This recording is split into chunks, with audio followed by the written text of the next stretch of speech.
À l'heure du déjeuner au Crous de Pessac, la santé mentale est au cœur des discussions.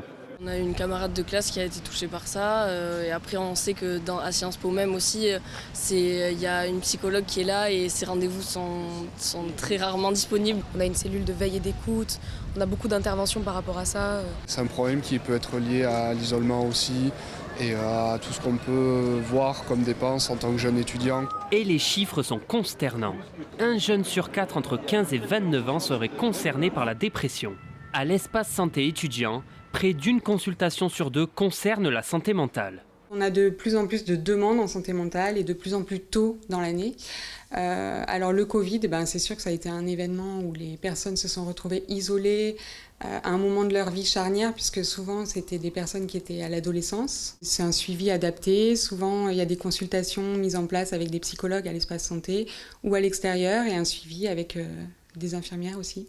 Chaque semaine, une centaine de jeunes viennent discuter de leur mal-être.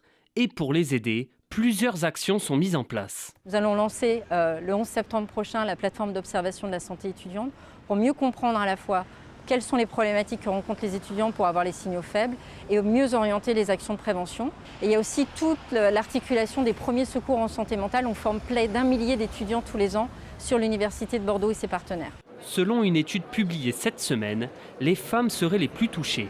Près de 27% présenteraient des signes de dépression, contre 22% chez les hommes.